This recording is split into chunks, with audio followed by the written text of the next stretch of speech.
To pass this lesson, fill in the blanks and respond to the questions on the answer key to the right. Make sure to pay attention to this course to learn the correct answers. You will see a box like this containing the information you'll need for the answer portion. Pay special attention to the information in bold. Be sure to check your spelling when answering. In this course, you will learn about the Middle Kingdom period in Egypt. Egypt's Middle Kingdom lasted for approximately 300 years, according to many historians. Egypt's Middle Kingdom period began after decades of famine and weak pharaohs. Local governors and kings ruled different regions. Egypt was divided. Finally, one man, named Mentuhotep II, launched military campaigns that eventually established him as ruler of all of Egypt.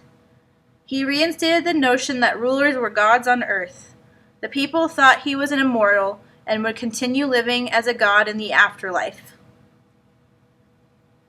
Though Mentuhotep II united Egypt, much unrest still occurred. Most of the kings had short reigns, some peaceful, some not. It was a time filled with military campaigns to expand Egypt's borders. One of the innovations in sculpture that occurred during the Middle Kingdom was the block statue, which would continue to be popular for the next 2,000 years. Block statues consisted of a man squatting with his knees drawn up to his chest and his arms folded on top of his knees. Often the figure is wearing a cloak, which covers most of his body. Another element of sculpture in the Middle Kingdom is that oftentimes women are depicted. This speaks well for the equality of gender in ancient Egypt, that a lady could have a sculpture made for herself. Now, she still had to be wealthy enough to afford the sculpture.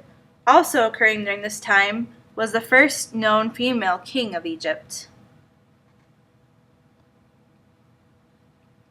A final use for sculpture during the Middle Kingdom was for small containers. Pictured here is a cosmetic jar in the form of a cat. Egyptians are credited with the domestication of a number of animals, including the cat. This cosmetic jar is the earliest known three-dimensional image of a cat. The artist demonstrates a deep understanding of the cat's physical traits, giving it the alert, tense look of a hunter.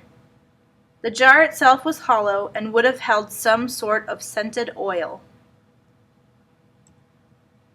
Also present in ancient Egypt was beautiful handcrafted jewelry.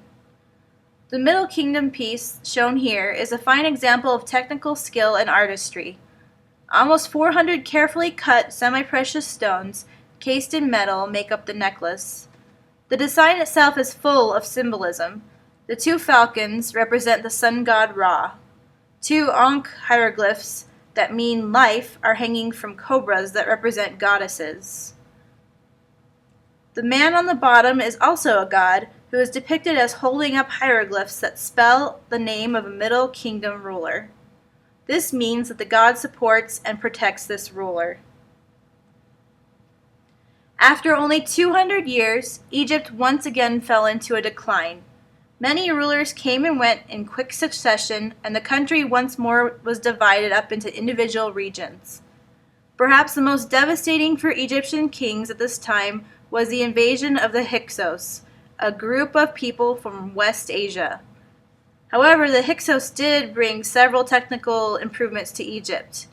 These changes included new techniques of bronze working and pottery, new breeds of animals, and new crops. In warfare, they introduced the horse and chariot, improved weaponry, and advanced fortification techniques. Because of these cultural advances, Hyksos rule was a huge benefit to Egypt's later empire in the Middle East.